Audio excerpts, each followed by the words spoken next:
निषेचन क्या है? तो नर युग्मक एवं मादा युग्मक के मिलने की प्रक्रिया को निषेचन कहते हैं। नर युग्मक एवं मादा युग्मक के मिलने की प्रक्रिया को निषेचन कहते हैं। एक लिंग क्या है? वैसा जीव जिसमें केवल एक ही लिंग उपस्थित होता है उसे एक लिंगी कहते हैं। वैसा जीव जिसमें केवल एक ही लिंग उपस्थित होता है उसे एक लिंगी कहते हैं। द्विलिंगी या उभयलिंग क्या है? जब नर एवं मादा लिंग दोनों एक ही विशिष्ट में होता है तो उसे उभयलिंग कहते हैं। जब नर एवं मादा लिंग दोनों एक ही विशिष्ट में होता है तो उसे उभयलिंग कहते हैं। जब नर एवं मादा लिंग दोनों एक ही विशिष्ट में होता है तो उसे उभयलिंग कहते हैं। एक लिंगी किसे कहते हैं?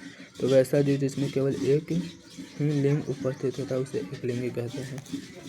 पुष्प के 4 भाग होता है, पहला पुमंग और जयांग, तीसरा दलपुंज और चौथा बाह्य दलपुंज।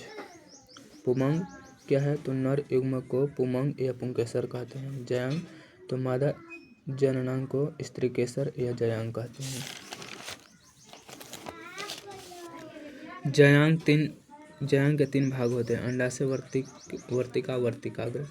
जयांग के 3 भाग होते हैं, अंडाशय, वर्तिका, वर्तिकाग्र।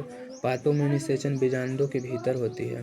पादपों में निषेचन की क्रिया बीजांडों के भीतर होती है। पादपों में निषेचन को दोहरा निषेचन कहते हैं। पादपों में निषेचन को दोहरा निषेचन कहते हैं। वीर्य का निर्माण कैसे होता है? तो शुक्राणु और शुक्राशय द्रव मिलकर वीर्य बनाते हैं। वीर्य का निर्माण कैसे होता है? तो शुक्राणु और शुक्राशय द्रव मिलकर वीर्य बनाते हैं। वीर्य का निर्माण कैसे होता है? शुक्राणु और शुक्राशय द्रव मिलकर वीर्य बनाते हैं।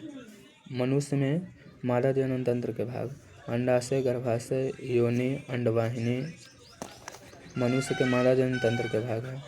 और मनुष्य के नर जनन तंत्र के भाग तो हो जाएगा वृषण। मनुष्य में मादा पुरुष नर जनन तंत्र के भाग क्या क्या हो जाएगा? वृषण, शुक्राणु। अंतःनिषेचन क्या है? जब निषेचन की क्रिया मादा के शरीर के अंदर होता है तो उसे अंतःनिषेचन कहते हैं।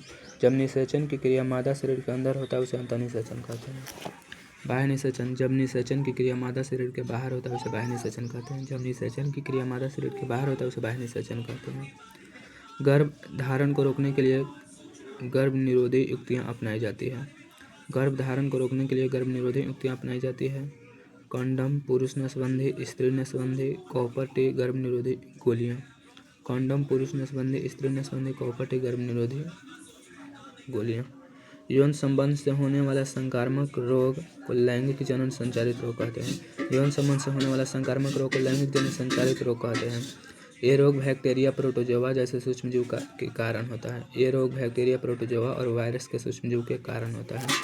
एड्स वायरस है, हर्पिस बैक्टीरिया, गोनोरिया ये भी वायरस है